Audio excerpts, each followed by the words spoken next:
আসসালামু আলাইকুম ওয়া রাহমাতুল্লাহি ওয়া বারাকাতুহু। নাহমাদুহু ওয়া নুসাল্লি আলা রাসূলিহিল কারীম, আম্মা বা'দ। প্রিয় দর্শক শ্রোতাগণ, আপনারা যেখান থেকে আমাদের এই ইসলামিক অনুষ্ঠানটি উপভোগ করছেন, সবাইকে এফকে চ্যানেল ও মার্কাজুল ফাতোয়া সেন্টার জয়নাবাড়ি হামিদপুর সাভার ঢাকার পক্ষ থেকে জানাচ্ছি অসংখ্য ধন্যবাদ। আপনাদের সম্মুখে আজকে যে বিষয় নিয়ে আলোচনা করব তা হলো ছোট্ট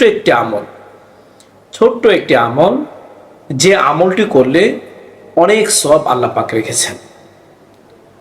সহিহ বুখারীর ৬৪০৫ নম্বর হাদিসের মধ্যে বর্ণিত হয়েছে, আন আবি হুরায়রা রাদিয়াল্লাহু তাআলা আন্না রাসূলুল্লাহ সাল্লাল্লাহু আলাইহি ওয়াসাল্লাম ক্বালা, আবু হুরায়রা রাদিয়াল্লাহু তাআলা আনহু থেকে বর্ণিত, তিনি বলেন, রাসূল করিম সাল্লাল্লাহু আলাইহি ওয়াসাল্লাম ইরশাদ করেছেন, মান ক্বালা সুবহানাল্লাহ ওয়া বিহামদিহি, সুবহানাল্লাহি ওয়া বিহামদিহি, এই দোয়াটি যে ব্যক্তি পাঠ করবে, ফি ইয়াউমিন মিয়াতা মাররাতিন, প্রত্যেকদিন ১০০ বার, হুত্তাত খতায়াহু, তার জিন্দেগীর সমস্ত গুনাহকে আল্লাহ পাক ক্ষমা করে দিবেন যদি কোনো ব্যক্তি এই দোয়াটি ১০০ বার দৈনন্দিন পাঠ করে।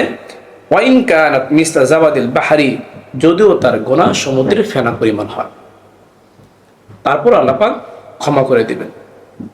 যে আল্লাহর নবী এরশাদ করেছেন হলো, যদি কোনো ব্যক্তি সুবহানাল্লাহ ওয়া বিহামদিহি, শুধু এতটুকুই দোয়া যদি প্রতিদিন ১০০ বার করে পাঠ করে, তাহলে তার জিন্দেগীর সমস্ত গুনাহকে ক্ষমা তো করবেনই, সেই গুনাহ যদি সমুদ্রের ফেনা পরিমাণ হয়, আল্লাহ রাসূল সাল্লাল্লাহু আলাইহি ওয়াসাল্লাম ইরশাদ করেন, যদি কোনো ব্যক্তি এই দোয়াটি ১০০ বার পাঠ করে, তার গুনাহ আল্লাহ পাক ক্ষমা করে দেবেন।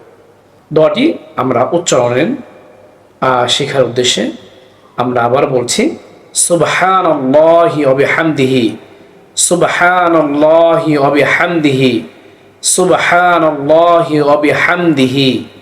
এই দোয়াটি ইনশাআল্লাহ আমরা প্রত্যেকদিন ১০০ বার করে পাঠ করব। তাহলে আল্লাহ পাক রব্বুল আলামিন আমাদের জিন্দেগীর সমস্ত গুনাহ ক্ষমা করে দিবেন যদি সেই গুনাহ সমুদ্রের ফেনা পরিমাণ হয়।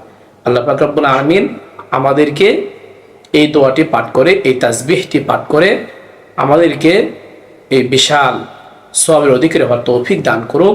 এরকম গুরুত্বপূর্ণ দোয়া, তাসবিহাত, মাসাল যদি আপনারা জানতে চান, তারা যদি এখনও আমাদের ইউটিউব চ্যানেল সাবস্ক্রাইব না করে থাকেন, তো অবশ্যই আপনারা করে নেবেন। এবং ভিডিওটি ভালো লাগলে আপনারা লাইক ও শেয়ার করবেন। আপনাদের আরও কিছু জানার প্রয়োজন থাকলে ইউটিউব কমেন্ট বক্সে আপনারা প্রশ্ন করতে পারেন। এর পাশাপাশি আমাদের একটি FQA নামে ফেসবুক পেজও রয়েছে। সেই ফেসবুক পেজে গিয়ে আপনারা ফলো ও লাইক দিয়ে আমাদের সাথে থাকবেন। চাইলে সেখানে আপনারা কমেন্টে প্রশ্ন করতে পারেন। আপনাদের প্রশ্ন উত্তর যথাসময় দেওয়ার চেষ্টা করব। ওয়া মা তাওফীকি ইল্লা বিল্লাহ।